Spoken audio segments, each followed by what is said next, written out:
আমরা লাস্ট ক্লাসে এই স্লাইডটা দেখছিলাম।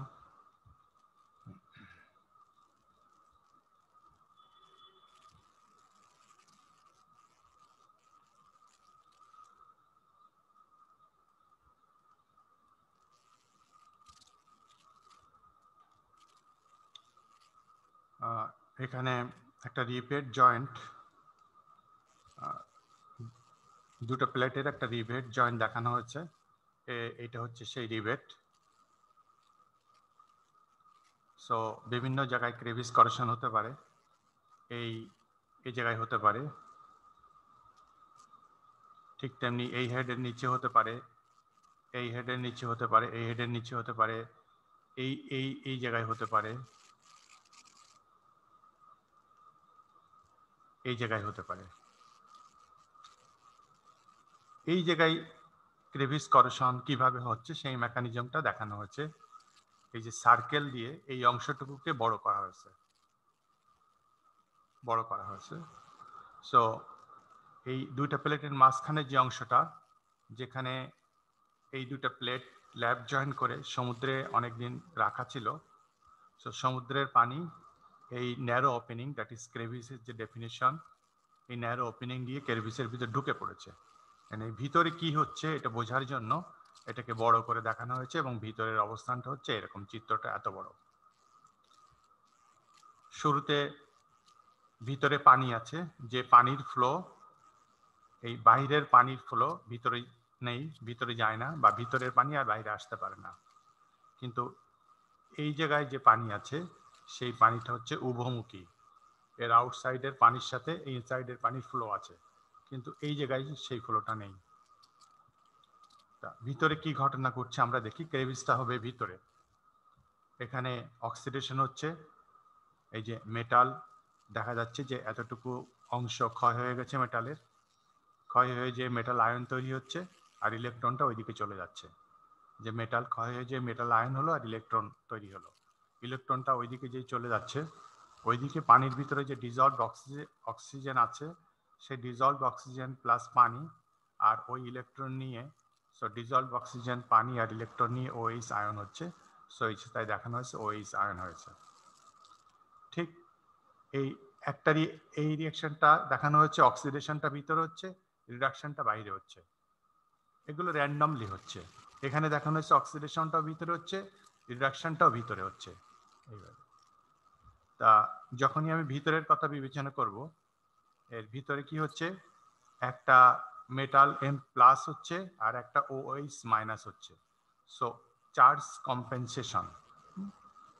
দেখো, চারটা ইলেকট্রনের কারণে, ইভলিউশনের কারণে চারটা মেটাল আয়ন হচ্ছে, 4+ আয়ন হচ্ছে, আবার ওই চারটা ইলেকট্রন দিয়ে 4 চারটা মাইনাস আয়ন হচ্ছে।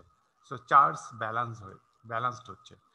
প্রথম দিকে ফার্স্ট স্টেজে, এই যে বলা হচ্ছে ইনিশিয়াল স্টেজ, ইনিশিয়াল স্টেজে ভিতরে আমরা ভিতরের অবস্থানটা দেখবো। ভিতরটাই হচ্ছে ক্রেভিস। মেটাল M+ হচ্ছে, OH- হচ্ছে। সো প্রথম দিকে ভিতরে চার্জড ব্যালান্সড হয়ে যায়। ইনিশিয়ালি দিস রিয়াকশনস, মানে উপরের দুটো reaction occur uniformly over the entire surface, বাইরে ভিতরে মিলে সব দিকে চার্জ ব্যালান্স হয়ে যায়। Charge conservation is maintained. ইলেকট্রনটা যে তৈরি হচ্ছে সেটা আবার রিডাকশন রিয়াকশনের কারণে কনজিউমড হয়ে যাচ্ছে। আর এখানে একটা কথা বলা হয়েছে যে ক্রেভিসের ভিতরে যে পানিটুকু আছে, যার কোনো ফ্লো নেই, সেটার পিএইচ মেজার করা হয়েছে, পিএইচ 7 পাওয়া গেছে। এটা কেন, এখন একটা কোশ্চেন হতে পারে, পিএইচ মেজার কেন করলাম?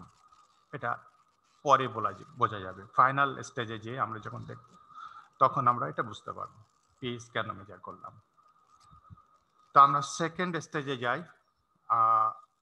আফটার, এখনো ছবিটা ইনিশিয়াল স্টেজের আছে, কিন্তু কি দেখানো হচ্ছে, বলা হচ্ছে আফটার এ শর্ট ইন্টারভেল, কিছু সময় পরে, যে একটু আগে কিছু একদম শুরুর অবস্থাটা বর্ণনা করা হয়েছিল, কিছু সময় পরে যে কি হচ্ছে, এখান থেকে এই পর্যন্ত তো অলমোস্ট ব্লকের মতোই, পুরোপুরি ব্লক না, কিন্তু বাইরের সাথে এর পানির কোনো যাওয়া আসা নেই, তাহলে এই পানিটুকুর ভিতরে যে অক্সিজেনটা আছে, রিডাকশনের কারণে সেই ডিজলভ অক্সিজেনের পরিমাণ কি হয়, আস্তে আস্তে কমে যাবে না?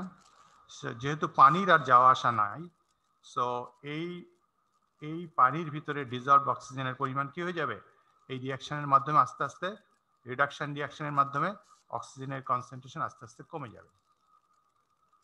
After a short interval oxygen in the crevice is depleted, কমে আসছে, কিন্তু বাহিরে ডিজলভড অক্সিজেনের পরিমাণ কি কমবে? এনিবডি? না স্যার, কমবে না, কারণ পানির সাথে তার বাহিরের পানির সাথে তার ফ্লো আছে, কিন্তু এটা যেহেতু ফ্লো নাই, এখানে ডিজলভ অক্সিজেনের পরিমাণ কমে যাচ্ছে। সো কমে গেলে কি হয়, অক্সিজেনটা কোন কাজে লাগে, রিডাকশন রিয়াকশনে লাগে। So no further reduction reaction occurs. এটা আমরা ক্রেভিসের ভিতরের কথা বলছি, কোনো আর রিডাকশন রিয়াকশন হবে না, কারণ ডিজলভ অক্সিজেন আর নাই। কিন্তু মেটাল ডিসসলিউশন কন্টিনিউস।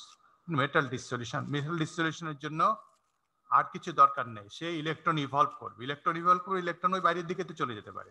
বাইরের দিকে চলে যেয়ে কি হচ্ছে, এই যে এখানে যে ইলেকট্রন যেটা ইভলভ হচ্ছে, সেই ইলেকট্রনটা কোনো না কোনোভাবে অ্যাবজর্ব হতে পারলেই হলো, ওই ইলেকট্রনটা বাইরের দিকে চলে যেয়ে বাইরে এখানে ডিজলভ অক্সিজেন পাচ্ছে, সো রিডাকশন হচ্ছে এখানে।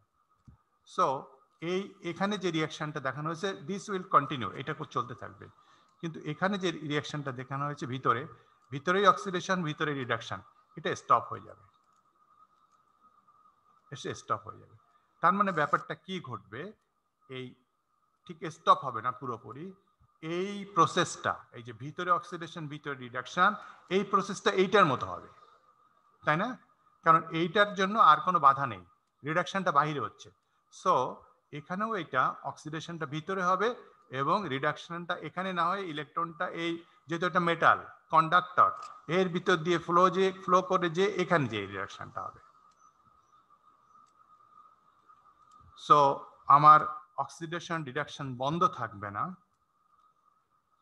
যেটা হবে এই প্রসেসের মতো, সমস্ত অক্সিডেশন রিডাকশনটা এই প্রসেসটার মতো হবে, যে ভিতরে অক্সিডেশন আর বাহিরে রিডাকশন। সো এইটা বন্ধ হয়ে যায়, এই ইলেকট্রন কি হবে, এই ইলেকট্রন এই বাহিরের দিকে ফ্লো করবে, এখানে যে রিডাকশন হবে। তাহলে কি হয়, এখানে অক্সিডেশনটা শুধু ভিতরে হবে আর রিডাকশনটা বাইরে হবে। আর অক্সিডেশন ভিতরে হওয়া মানে কি, ভিতরে M+ তৈরি হয়ে যাচ্ছে।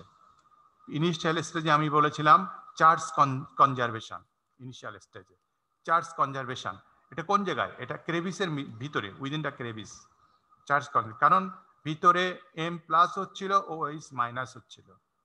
আর এখন ভিতরে M+ হবে, কিন্তু OH- আর ভিতরে হবে না, কারণ ডিজলভ অক্সিজেন আর নেই। সো OH- বাইরে চলে যাবে সব।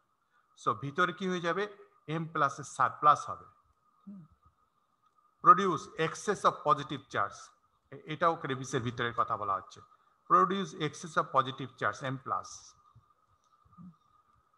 আর এইটা এখানে দ্বিতীয়টাতে কি বলা হচ্ছে, যে ভিতরে ডিজলভ অক্সিজেন কমে গেছে বলে অক্সিডেশন আর রিডাকশন বন্ধ হবে না, চলতে থাকবে।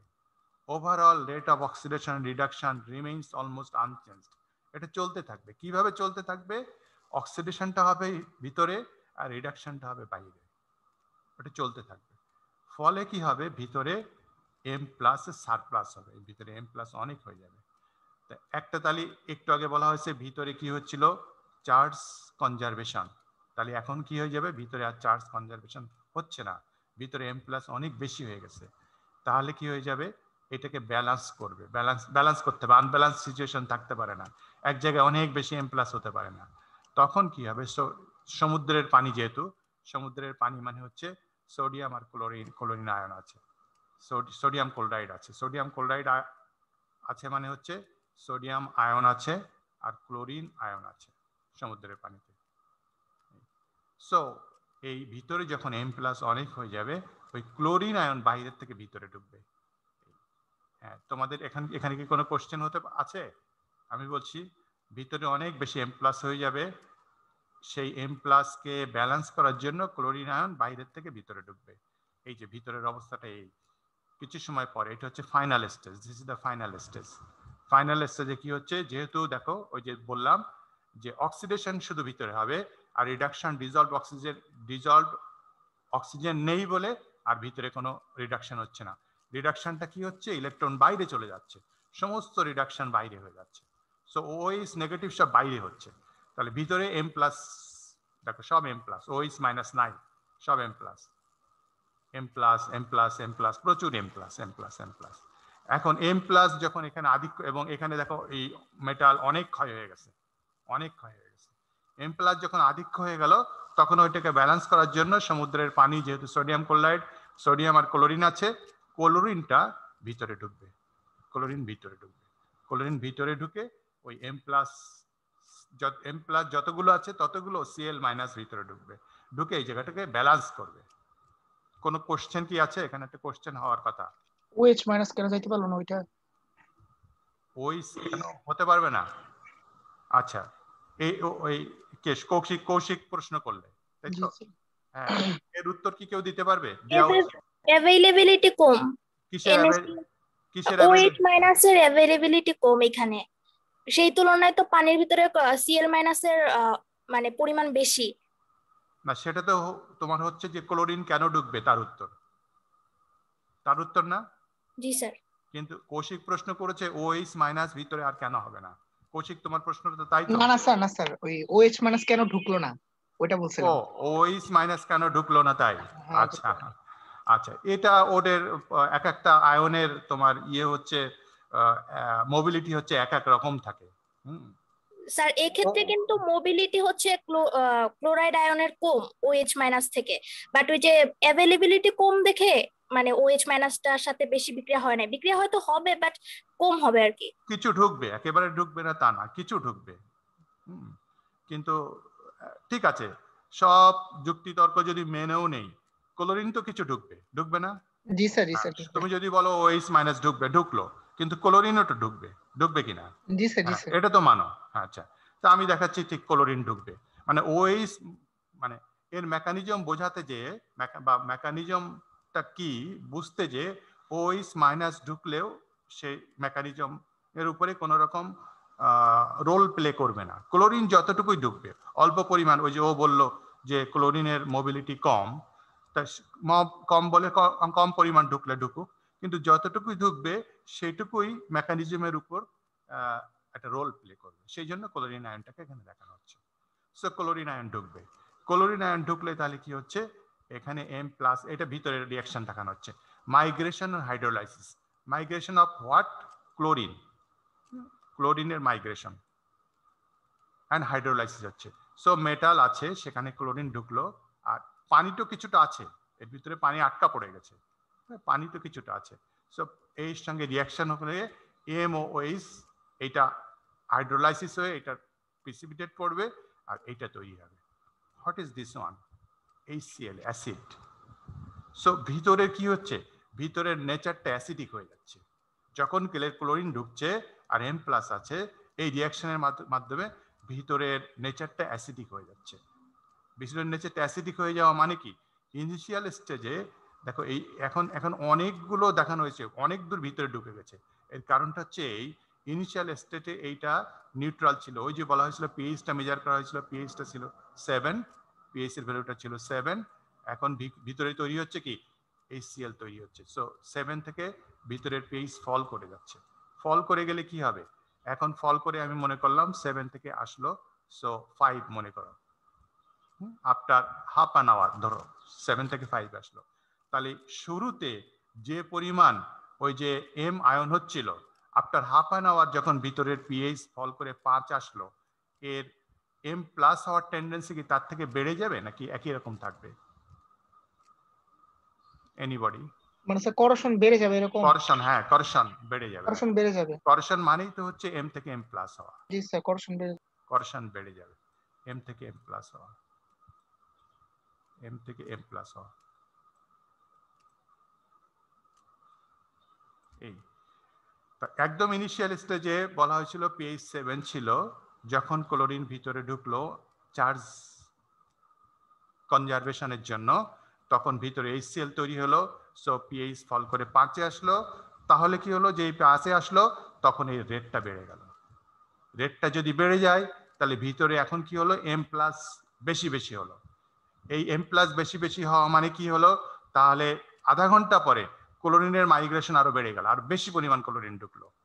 তখন ভিতরে আবার এই রিয়াকশন হলো, তখন আরো HCl তৈরি হলো, তখন পিএইচ 5 থেকে ফল করে আরো কমে আসলো, 3-এ আসলো। তখন কি হবে, যখন 3-এ আসলো তখন এর রেট আরো ধাই ধাই করে বেড়ে গেল, আরো ধাই ধাই করে বেড়ে গেল। তার মানে ব্যাপারটা কি হচ্ছে, যত সময় যাচ্ছে, প্রথম হাফ অ্যান আওয়ারে পিএইচ 7 ছিল, যে পরিমাণ অক্সিডেশন হয়েছে, করেশন হয়েছিল, পরের হাফ অ্যান আওয়ারে ভিতরের পিএইচ 5 হলো, তার থেকে অনেক বেশি পরিমাণ, বেশি রেটে করেশন হলো। তারপরের হাফ অ্যান আওয়ারে ভিতরের পিএইচ 3 হলো, তার থেকে আরো বেশি করেশন হলো। সো যত বেশি বেশি করেশন হচ্ছে, ভিতরে এম প্লাসের পরিমাণ তত বেশি বেশি বাড়ছে, তত ক্লোরিন আয়নের মাইগ্রেশন বেশি বেশি হচ্ছে। সো প্রসেসটাকে আমরা কি বলতে পারি, অটো ক্যাটালাইটিক বলতে পারি।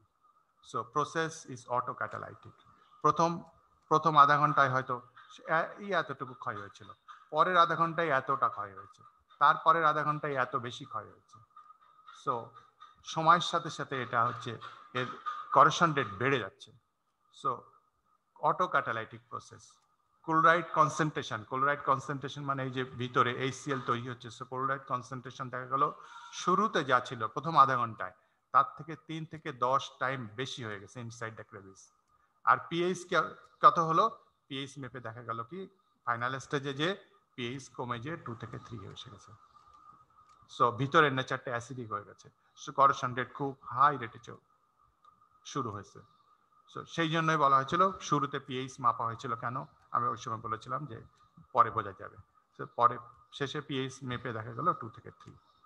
সো এইটাই হচ্ছে mechanism. So auto catalytic process. বোঝা গেছে মেকানিজমটা? জি স্যার। স্যার এইখানে যে মানে যখন স্যার ওই O2 শেষ হয়ে যায় ক্রিভিসে, তখন কি এটা ডিফারেন্সিয়াল এরেটেড সিস্টেমের মতো কাজ করে? ডিফারেন্সিয়াল এয়ারেটেড? মানে এরেটেড না, মানে ঠিক মানে অক্সিজেন তো এক জায়গায় বেশি এক জায়গায় কম আর কি, ওরকম সিস্টেমের মতো কাজ করে? এই জায়গায় কম কম বলে করেশন অ্যানোড হিসেবে কাজ করছে, আর তুমি যদি ওইভাবে ব্যাখ্যা দিতে চাও সেই ব্যাখ্যা হয়তো মেলে। এখানে অক্সিজেন কম, সো এখানে অক্সিজেন কম মানে হচ্ছে অ্যানোড হিসেবে কাজ করছে, বাইরে অক্সিজেন বেশি, ক্যাথোড হিসেবে কাজ করে। হ্যাঁ, ওভাবেও চলে, ব্যাখ্যা দেওয়া চলে, ঠিক আছে। কিন্তু যখন ওই যে পিএইচডি এর কথা বিবেচনা করা হচ্ছে, তখন আবার তুমি এটা মানে মিলাতে পারবে না। হ্যাঁ, এটা এটার সঙ্গে মিলছে যে ক্লোরাইড কনসেন্ট্রেশন শুরুতে মানে ক্লোরিন যে ঢুকেছে সেটা লজিক্যাল, যে ক্লোরাইড কনসেন্ট্রেশন বেড়ে গেছে, পিএইচ কমেছে, পিএইচ কমার পিছনে কারণ হচ্ছে বিষয়টা অ্যাসিডিক নেচার হয়ে গেছে। ঠিক আছে, তোমার ওটা হতে পারে, মানে ওইটা এই প্রসেসকে আরো অ্যাক্সিলারেট করেছে, এই মেকানিজমকে আরো অ্যাক্সিলারেট করেছে ডিফারেন্সিয়াল এয়ারেটেড সেল হিসেবে। এইটি হচ্ছে ক্রেভিস করেশনের মেকানিজম।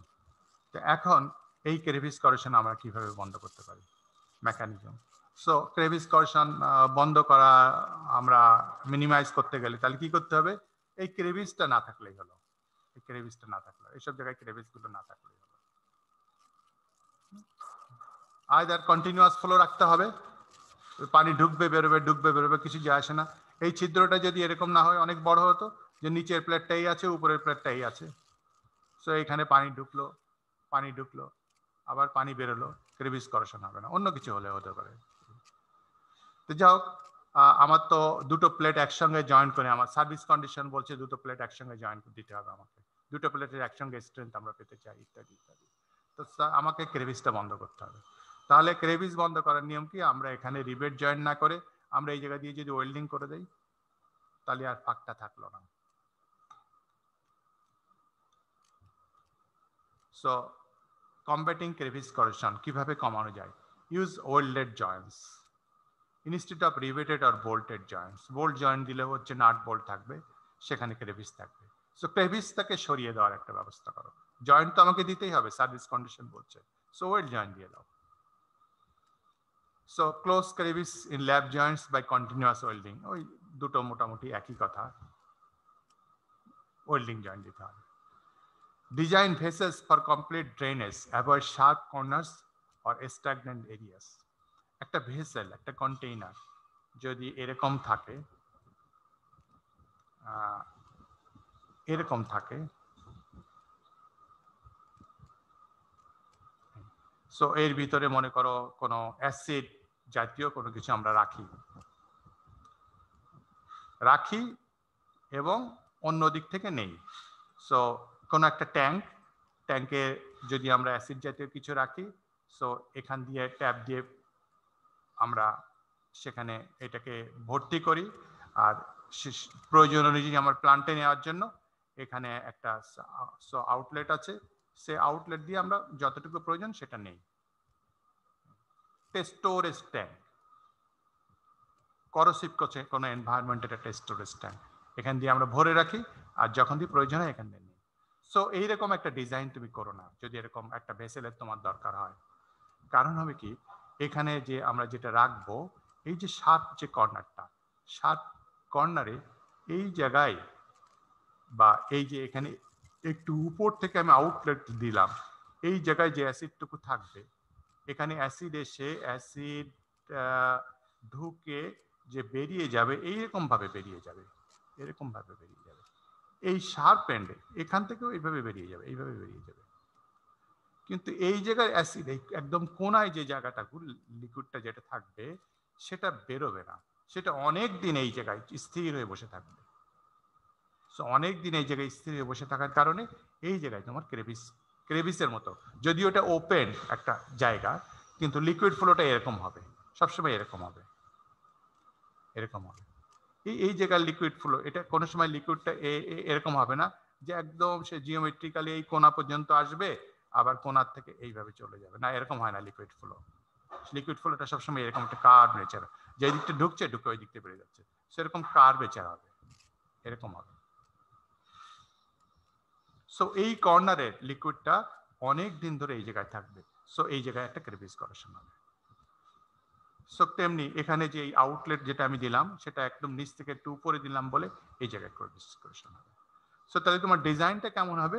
ডিজাইনটা এই শার্প এন্ডগুলো তোমাকে অ্যাভয়েড করতে হবে। তোমাকে করতে হবে কি, এটা এরকম হবে, এটা এরকম হওয়া বাঞ্ছনীয়, এবং এই দিকটা একটু ডাউনওয়ার্ডস থাকবে, যে দিকটা আমি বের করে নেব, এবং আউটলেটটা এরকম হবে, এরকম। So this is a good design of chemical storage for chemical storage tank. উপর থেকে পড়বে এই জায়গায় there is no possibility of any stagnant zone. So লিকুইডটা পুরোটা এখান থেকে চলে যাবে, এখানেও কোনো সময় কোনো কিছু থাকবে না, সব চলে যাবে, কমপ্লিট ড্রেনেজ হবে। সো এটা তো তোমার এখানে একটা ট্যাপ আছে, ঠিক আছে, ট্যাপ খুলে দিলে সে বেরিয়ে যাবে, কোনো জায়গায় কোনো liquid tap. So this is bad design.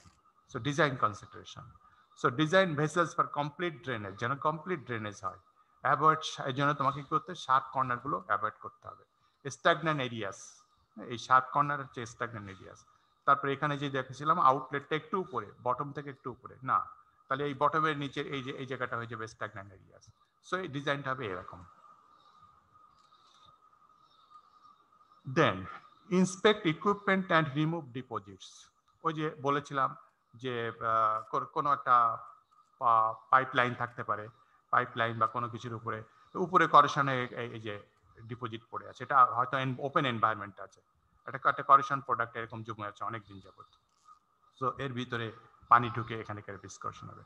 So তোমাকে মাঝে মাঝে ইন্সপেক্ট করতে হবে, করে এরকম যদি কিছু থাকে তুমি একটা ব্রাশ দিয়ে ঘষে দাও, এটা এমনি পড়ে যাবে, সো এর ডিপোজিটটা থাকবে না। ইন্সপেক্ট ইকুইপমেন্ট তুমি ইন্সপেকশন করো কিছুদিন পর পর, এবং কোনো ডিপোজিট থাকলে সেগুলো ব্রাশ দিয়ে রিমুভ করে দাও। Remove solids in suspension in plant flow sheet. হ্যাঁ, এইটা একটা ফ্লো শিট মনে করো, যে একটা কেমিক্যাল, একটা প্লান্টের ভিতর দিয়ে কেমিক্যাল যায় যে ওদিকে কোনো প্রোডাকশন প্রসেসের জন্য কোনো কাজে লাগে। এখন যে লিকুইডটা এর ভিতর দিয়ে যাচ্ছে, এর ভিতরে যদি কোনো একটা সলিড পার্টিকেল থাকে, সো এরকম একটা সলিড পার্টিকেল আছে মনে করো, তা ওই ফ্লো ওই সলিড পার্টিকেলকে নিয়ে যাচ্ছে, কিন্তু কোনো এক সময় এসে যেতে পারে সলিড পার্টিকেলটা যদি বড় হয়ে যায়, সলিড পার্টিকেলটা কিছু দূর এসে ওই সলিড পার্টিকেলটা এই সারফেসের উপর এরকম পড়ে থাকলো, আর যে লিকুইড ফ্লো হচ্ছে এখান দিয়ে ওই সলিড পার্টিকেলটাকে সরাতে পারছে না, সো লিকুইড ফ্লো এখান দিয়ে চলে যাচ্ছে। সেই সলিড পার্টিকেলটাকে সরাতে পারছে না। তাহলে এই কি হবে, যে লিকুইড ফ্লোটা হচ্ছে সেই লিকুইড এই সলিড পার্টিকেল আর এই লোয়ার বটম সারফেসের যে ইন্টারফেস, সেই ইন্টারফেসে কিছু লিকুইড বেশ কিছুদিন থাকতে পারে, থাকলে ওই জায়গায় ক্রেভিস করেশন হবে। সেই জন্য সাসপেনশনের ভিতরে, সাসপেনশন যে ফ্লোটা হচ্ছে তার ভিতরে কোনো সলিড যাতে না থাকে, সেই প্লান্ট ফ্লো শিটে সেই ব্যবস্থা তুমি নেবে। Remove wet packing materials during long shutdown. আমরা অনেক সময় একটা প্লান্টকে শাটডাউনে চলে যেতে হয় আমাদের, যে পুরোপুরি রিনোভেশন হবে, অনেক বছর হয়ে গেছে, অনেক পার্শিয়ালি অনেক ইকুইপমেন্ট নষ্ট হয়ে গেছে, আমি 6 মাস এটাকে শাটডাউন রাখবো এবং ভিতরে এটাকে মডার্নাইজ করব। তা এখন সব তো আমি ফেলে দেবো না, এর ভিতরে কিছু ভালো ভালো জিনিস আছে যেগুলো আমি রেখে দেবো, 6 মাস শাটডাউন থাকবে। তাহলে ভালো ভালো জিনিসগুলো যাতে করেশন না হয় সেই জন্য আমরা করবো কি, প্যাকিং ম্যাটেরিয়াল দিয়ে প্যাকেট করে রাখবো, যেগুলো আমরা রিইউজ করব। কিছু একদম ফেলে দেবো, সেখানে নতুন জিনিস আনবো, আর যেগুলো রেখে দেবো সেগুলো প্যাকিং ম্যাটেরিয়াল দিয়ে আমরা ঢেকে দেবো যাতে কোনো করেশন না হয়। সো প্যাকিং ম্যাটেরিয়ালের ভিতরে আমাকে কি করতে হবে, ইনহিবিটর দিতে হবে, তোমাদেরকে আগে বলেছিলাম, যাতে ওর ভিতরে যে ময়েশ্চার থাকে সেই ময়েশ্চারকে সে অ্যাবজর্ব করে নিতে পারে। ডিহিউমিডিফাই কোনো ম্যাটেরিয়াল দিতে হবে। এই অ্যাট দ্য সেম টাইম যে প্যাকিং ম্যাটেরিয়ালটা যেন ওয়েট না হয় সেটা খেয়াল রাখতে হবে। ওয়েট হলে কি হবে, যে এই হচ্ছে আমার একটা ইকুইপমেন্ট, এই হচ্ছে আমার একটা ইকুইপমেন্ট, এর আমি একটা প্যাকিং ম্যাটেরিয়াল দিলাম, সেই প্যাকিং ম্যাটেরিয়ালের ওয়েটই প্যাকিং ম্যাটেরিয়াল, তো তার ভিতরে কোনো জায়গায় কোনো লিকুইড লেগে আছে। সো ওয়েটই প্যাকিং ম্যাটেরিয়ালটা কি হবে, গায়ে গায়ে প্যাকিং ম্যাটেরিয়ালটা তো গায়ে গায়ে লেগে থাকবে। তার যদি কোনো ওয়েটই কিছু থেকে থাকে, wet packing materials that is moisture জাতীয় যদি কিছু থেকে থাকে, তাহলে কি হবে, তাহলে সেটা আমি তো 6 মাস আর কিছু করবো না, ঢেকে দিয়ে আমি সরে গেলাম। সো ওই 6 মাস ওই যে ওখানে যে ময়েশ্চার বা যে লিকুইড যা আছে, সো আমার দামি ইকুইপমেন্টটা যেটাকে আমি রেখে দেবো বলে আমি ভালোভাবে ঢেকে রেখেছি, কিন্তু ওই জায়গায় ক্রেভিস করেশন হবে। প্যাকিং ম্যাটেরিয়ালটা দিয়েছি বাইরের এনভায়রনমেন্টের সাথে তার সারফেসের যাতে কোনো করেকশন না হয় সেই জন্য, কিন্তু প্যাকিং ম্যাটেরিয়ালের ভিতরেই কিছু ময়েশ্চার ছিল এবং সেটা আর নাড়াচাড়া হয়নি। 6 মাস ওইভাবে থেকে 6 মাস পরে যখন আমি খুলবো, ওই যেমন এস এর সাথে তোমার কি ছিল, গ্যাসকেট ছিল, সমুদ্রের পানিতে ডোবানো ছিল, সমুদ্রের পানি থেকে তুলে আনে গ্যাসকেট সরানো হলো, দেখা গেলো এস এর পাইপের ওখানে ক্রেভিস করেশন হয়েছে। 6 মাস পরে যখন আমি এই প্যাকিং ম্যাটেরিয়ালটা সরাবো, দেখবে এর গায়ে তোমার ক্রেভিস করেশন হয়ে গেছে। সেই জন্য ওয়েট প্যাকিং ম্যাটেরিয়ালটা লং শাটডাউনের সময় সরিয়ে ফেলতে হবে, এটা যাতে না দেয়। হ্যাঁ, আমরা যখন যে ক্ষেত্রে এই বললাম যে একটু আগে যে এস এ আমরা যখন গ্যাসকেট দিয়েছি সমুদ্রের পানিতে ডুবিয়ে রেখেছিলাম, ওইটা কি হয়, নর্মাল গ্যাসকেট যদি দেওয়া হয়, সেই নর্মাল গ্যাসকেট ওই ইয়ের মতো কাজ করে, স্পঞ্জের মতো কাজ করে। স্পঞ্জ করে কি, ওই পানিকে টেনে নেয়, পানিকে টেনে নিয়ে ওই এস এর কন্ট্যাক্টে সে বহুদিন যাবত ধরে রেখেছিল। তোমাকে যখন গ্যাসকেট দিতে হবে, নন অ্যাবজর্বেন্ট গ্যাসকেট, স্পঞ্জের মতো না, স্পঞ্জ হচ্ছে অ্যাবজর্বেন্ট গ্যাসকেট, সে সমুদ্রের পানিকে স্যালাইন ওয়াটারকে টেনে নিয়েছিল, শোষণ করে নিয়েছিল।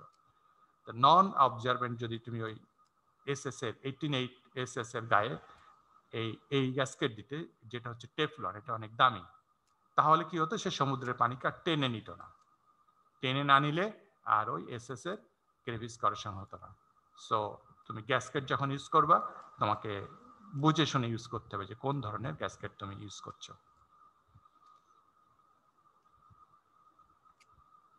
হ্যাঁ, আমরা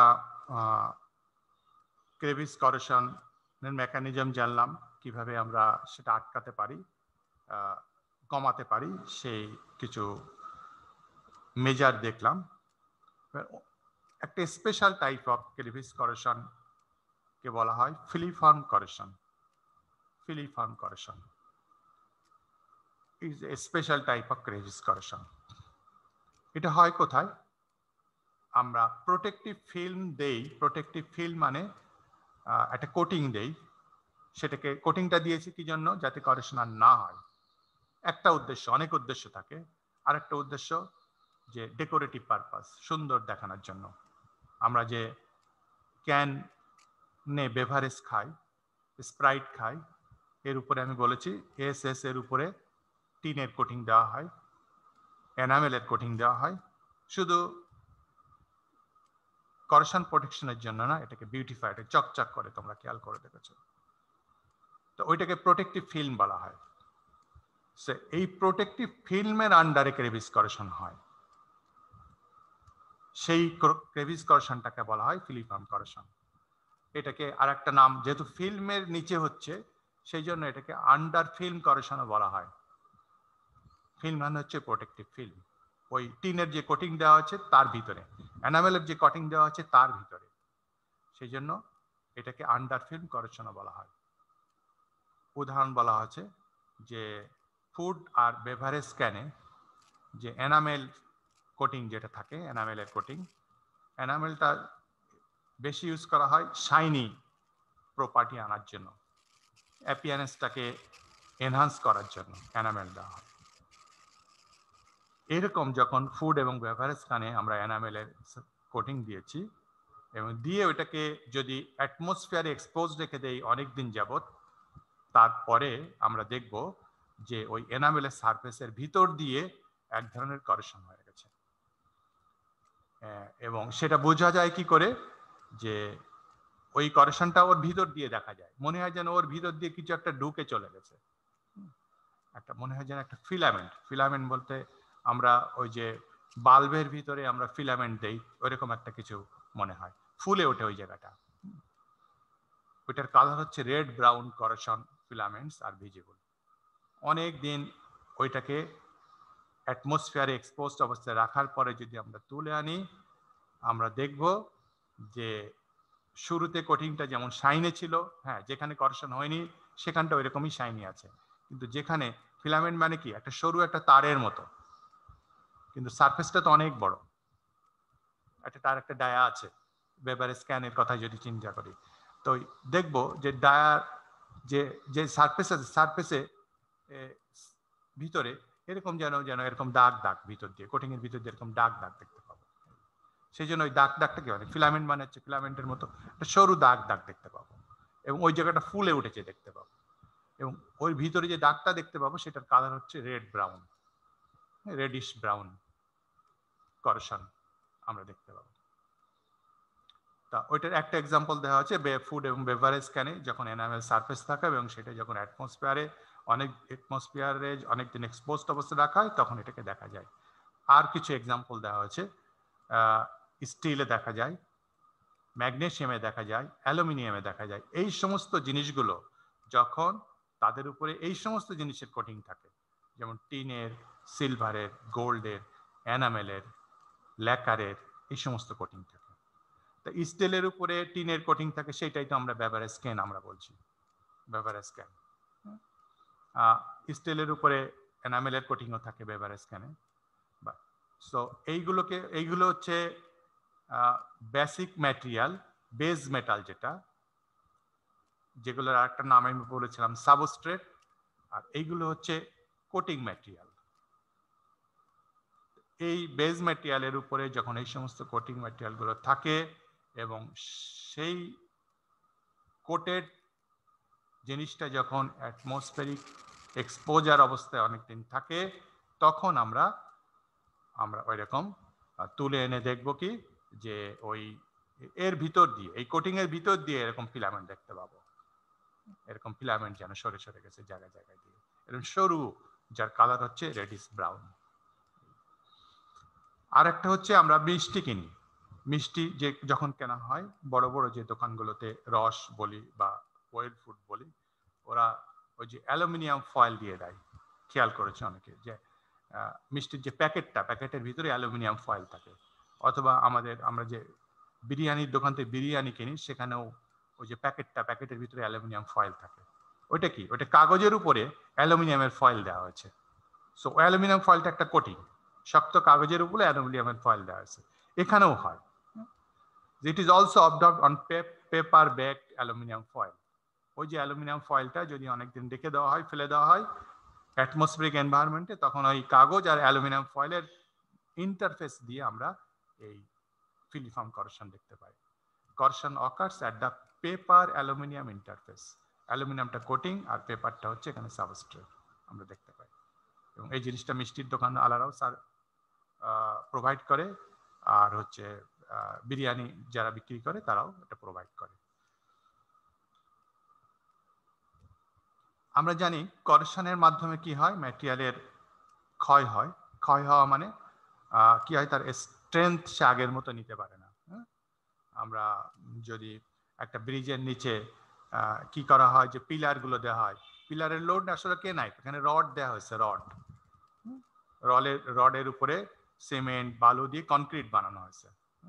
এই রড যখন এটা সমুদ্রের পানি কন্টাক্ট থাকে না, কারণ তারপরে বাহিরের দিকে সিমেন্ট বালু দেওয়া থাকে। তো ওই সিমেন্ট বালু যখন ক্ষয় হয়ে যায় তখন এই রড কি হয়ে যায়, অরিজিনাল ক্রস সেকশন যদি এই থেকে যায়, আস্তে আস্তে কি হয়ে যায়, সেই ক্রস সেকশন দেখা গেছে যে এতটুকু ক্ষয় হয়ে গেছে, এতটুকু আর নাই, এতটুকু দুই পাশ থেকে ক্ষয় হয়ে গেছে। সো অরিজিনাল ক্রস সেকশন ছিল এতটা, একটা রড এর অরিজিনাল ক্রস সেকশন ছিল এতটা।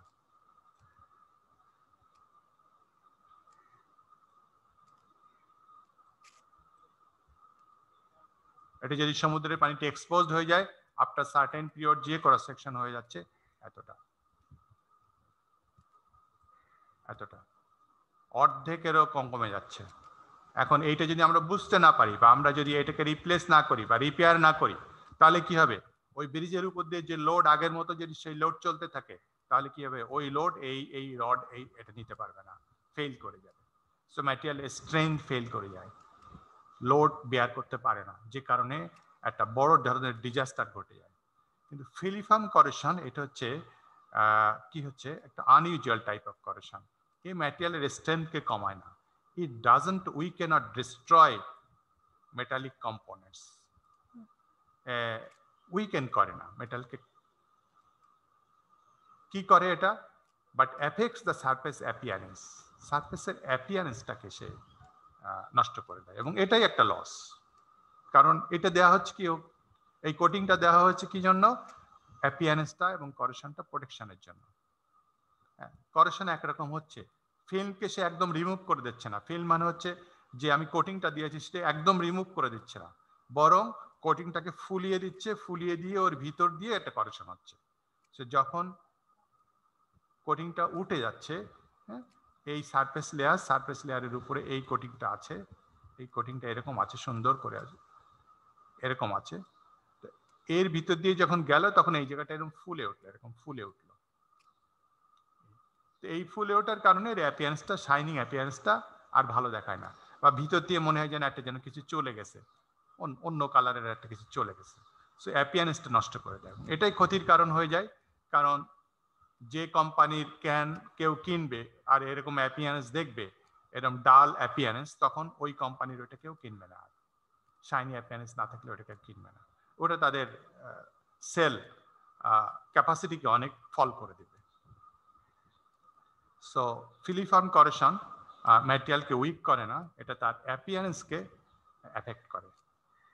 Important in food packaging, that is in Canning industry, এবং এটা ক্যানিং ইন্ডাস্ট্রিতে খুব ইম্পর্ট্যান্ট। কারণ মানুষ তো কিনবে, মানুষ কেনার আগে মানুষ আগে ফার্স্ট যে জিনিসটা দেখবে, দেখতে কেমন লাগছে এটাই তার চোখে পড়বে। কোয়ালিটি কেমন এটা সে ধরতে পারবে না, এটা পরে ধরতে পারবে, যে ওর ভিতরে ময়লা ছিল, ওর ভিতরে জান পাওয়া গেছে, এগুলো কেনার সময় দেখতে পারবে না। সো কেনার সময় সে প্যাকেজিং এ দেখলো যে শাইনি হয়নি, কিনতে চাবে না প্রথমে। সো এইটাই তার ক্ষতির কারণ। এন্ড ভিতর দিয়ে ফিলামেন্টের মতো যেটা যাবে, ফিলামেন্ট মানে একটা সরু তারের মতো দিয়ে যাবে, সেটার দুইটা পার্ট থাকে। একটা হচ্ছে অ্যাক্টিভ পার্টটা হচ্ছে হেড, মাথা, যেটার কালার হচ্ছে ব্লু গ্রিন, আর পিছন দিকের অংশটাকে বলা হয় ইনঅ্যাক্টিভ টেইল, রেড ব্রাউন। একটু মনে রাখো জিনিসগুলো, একটু পরেই কনসেপশনে আসবে যে কেন এরকম বলা হচ্ছে। একটা ফিলামেন্ট বলা হচ্ছে, সো ফিলামেন্ট মানে হচ্ছে কি, ছবি এই যে একটা filament, so this is A filament. বাল্বের ভিতরে যে ফিলামেন্টকে একটা তারের মতো দেখায়, এই একটা ফিলামেন্ট। সো করেশনটা শুরু হয়েছিল এখান থেকে, প্রথমে এখানে শুরু হয়েছিল। শুরু হওয়ার পরে এই করেশনটা একটু মুভ করেছে, এখান থেকে মুভ করে এখানে চলে এসেছিল এই জায়গাটা। সো যখন মুভ করে চলে আসছে, করেশন পার্ট হচ্ছে এইটা, এই হেড মাথাটা, এইটা হচ্ছে কালার হচ্ছে, এটাকে বলা হচ্ছে এই জায়গাটা করেশন হয়, এই জায়গাটায় করেশন হয় না। এবং এটা হচ্ছে ওই ফিল্মের ভিতর দিয়ে হচ্ছে, উপরে যে কোটিং দেওয়া আছে কোটিং এর ভিতর দিয়ে এরকম হচ্ছে। সো এইটা হচ্ছে অ্যাক্টিভ হেড, অ্যাক্টিভ মানে হচ্ছে করেশন হয় এই জায়গাটাতে। আর এটাকে হচ্ছে লেজ বলা হচ্ছে, টেইল ইনঅ্যাক্টিভ, কারণ এখানে আর কোনো করেশন হয় না, কিন্তু এই জায়গাটা ডাল করে দিয়ে চলে এসছে অলরেডি সে। সো অ্যাক্টিভ হেড এবং এইটার কালার হচ্ছে ব্লু গ্রিন, আর ইনঅ্যাক্টিভ এই লম্বাটা হচ্ছে এটার কোনো আর কাজ নেই, এখানে আর কোনো করেশন হচ্ছে না, এটাকে ইনঅ্যাক্টিভ টেইল, এটার কালার হচ্ছে red brown. Corrosion occurs only the filament head, এই জায়গায় করেশন হচ্ছে। সো এই জায়গায় করেশন হয়ে আরো সামনের দিকে যাবে, এসব কোটিং এর ভিতরে হচ্ছে। তাহলে কিছু সময় পরে ঠিক এই সময়ে ধরলাম এখান থেকে এই পর্যন্ত আসলে 5 মিনিট সময় লাগলো, 5 মিনিট সময় লাগলো, পরের 5 মিনিট পরে কি হয়ে যাবে, এই হেডটা এখানে চলে আসবে। সো এই হেডটা হয়ে গেল, এখন অ্যাক্টিভ জায়গাটা হয়েছে এইটা। সো এই হেডটা, সো পরের 5 মিনিটে হচ্ছে এখান থেকে এতটুকু মুভ করলো। সো তখন টেইল কতটুকু হয়ে গেল, টেইল লম্বা হয়ে যাচ্ছে, টেইল এতটুকু হয়ে গেল, শুরু হয়েছে এখান থেকে। সো এটা হচ্ছে ফিলামেন্টের লেন্থ আস্তে আস্তে বেড়ে যাচ্ছে। সো তারপরের 5 মিনিটে হেডটা এখানে আসলো, তারপরের 5 মিনিটে হেডটা এখানে আসলো, এবং সামনের দিকে সে আস্তে আস্তে বেড়ে, করেশনটা হচ্ছে এখানে, আর এটা তো অলরেডি ডিস্ট্রয় করে দিয়ে এসছে। সো এটা অরিজিনাল অবস্থায় আর ব্যাক করবে না, সো লম্বা হয়ে যাচ্ছে আস্তে আস্তে। কেঁচো যেমন সামনের দিকে যেতে থাকে, ঠিক ওই কেঁচোর মতো সে সামনের দিকে যাচ্ছে। সো কোনো কারণে যদি আমি এই অ্যাক্টিভ হেডটাকে ইনঅ্যাক্টিভ করে দিতে পারি, তাহলে আর সে প্রসিড করবে না কোনো ভাবে। যদি আমি এই সো অ্যাক্টিভ পোর্শনটাকে ডেড করে দিতে হবে, অটোমেটিক্যালি সে নিজেই নিজের পিছনের অংশটাকে ডেড করে দিচ্ছে, এবং এই অংশটুকু ডাল হয়ে গেছে অলরেডি। সো আস্তে আস্তে সে সামনের দিকে চলতে থাকবে, এবং পুরোটাই কিন্তু হচ্ছে এটার কোনো অংশই এনভায়রনমেন্টের কন্ট্যাক্টে নেই, কিন্তু সব এর ভিতরে হচ্ছে, ফিল্মের ভিতরে হচ্ছে। এই যে ফিলামেন্টটা মুভ করছে, দেখো এখানে দেখো স্ট্রেট লাইনে মুভ করছে, এরকম ভাবে ফিলামেন্ট এরকম মুভ করছে না, এরকম মুভ করছে না, যখন যেদিকে করছি তখন সেদিকে যাচ্ছে না, স্ট্রেট লাইনে মুভ করছে। সো এই যে সামনের দিকে সে এগোবে, এর কতগুলো নিয়ম কানুনের ভিতর দিয়ে সে যায়, মানে সে যেভাবে যাচ্ছে সায়েন্স অনুযায়ী, একটা সায়েন্স ফলো করে যাচ্ছে, এবং সেই সায়েন্সকে কতগুলো রেগুলার প্যাটার্নের ভিতরে ফেলা গেছে, সেই প্যাটার্নগুলো কি কিছু ক্যারেক্টারিস্টিক প্যাটার্নের ভিতরে ফেলা গেছে। Interaction between corrosion filaments have some, time শেষ হয়ে গেছে, ক্যারেক্টারিস্টিক্স। আচ্ছা, আজকে আর না, এই পর্যন্তই। তাহলে আমরা ফিলিফর্ম করেশন এই পর্যন্তই দেখলাম, যে ফিলিফর্ম করেশন একটা স্পেশাল টাইপ অফ ক্রেভিস করেশন, যেটা হয় হচ্ছে কোটিং এর ভিতরে হয়, একটা ফিলামেন্টের মতো সে সামনের দিকে এগিয়ে যায়, সেটা ম্যাটেরিয়ালকে উইক করে না, তবে ম্যাটেরিয়ালের অ্যাপিয়ারেন্সকে ডাল করে দেয়, এবং যেটাই কোম্পানির ক্ষতির কারণ হয়ে দাঁড়ায়। এবং এইটাকে আন্ডার ফিল্ম কোটিংও বলা হয়। এর দুইটা পার্ট থাকে, একটা হচ্ছে হেড যেখানে করেশনটা হয়, দ্যাট ইজ সেই জন্য ওটাকে অ্যাক্টিভ হেড বলা হয়, সেটার কালার হচ্ছে ব্লু গ্রিন।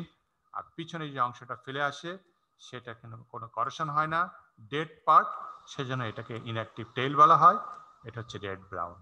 এবং এটাকে যদি বন্ধ না করা হয়, হেড পার্টটাকে, এটা চলতেই থাকবে কোটিং এর ভিতরে, এবং এটা যখন সে সামনের দিকে এগোতে থাকে, তার কিছু এই সামনের দিকে অ্যাডভান্সমেন্টের কিছু ক্যারেক্টারিস্টিক্স আছে, সেই ক্যারেক্টারিস্টিক্সটা আমরা নেক্সট ক্লাসে দেখব।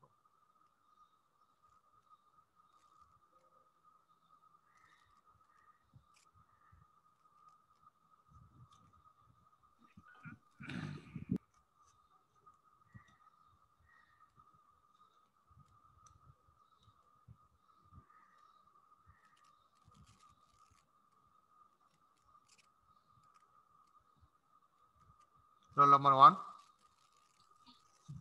Yes, sir. 2, 2, Yes, sir. 3, Yes, sir. 4, Yes, sir. 5, 5. Yes, sir. Okay, 6, 6. Yes, sir. 7, Yes, sir. 8. Roll number 8, Ruman Sheikh. Sir, Asit sir. Okay, দিয়েছি 9, Yes, sir. 10, Yes, sir. 11, Yes, sir. 12, Yes, sir. 13, Yes, sir. 14, Yes, sir. 15, Yes, sir. 16. Roll number 16, absent. 17, Yes, sir. 18, 18, 19, Yes, sir. 20, Yes, sir. 21, Yes, sir. 22, Yes, sir. 23, 23, 24, Yes, sir. 20, 25, Yes, sir. 26, Yes, sir. 27, Yes, sir. 28, Present, sir. 29, Yes, sir. 30, Yes, sir. 31, Yes, sir. 32, Yes, sir. 33, Yes, sir. 34, Yes, sir. 35, Yes, sir. 36, 37, Yes, sir. 38, Yes, sir. 39, Yes, sir. 40, Yes, sir. 41, Yes, sir. 42, Yes, sir. 43, Yes, sir. 44, Yes, sir. 45. Ismail Hussain, absent. 46, Yes, sir. 47, Yes, sir. 48, Yes, sir. 49, Yes, sir. 50. Yes, sir. 15 best 22, Yes, sir. 12 best 19. Yes, sir. Okay, regular বাসে দুইজন absent, roll number 16 আর roll number 45, 16 এবং 45 absent, এই দুইজনা absent ওরা দুইজনা। ওকে, thank you. কালকে আবার 11টায় class.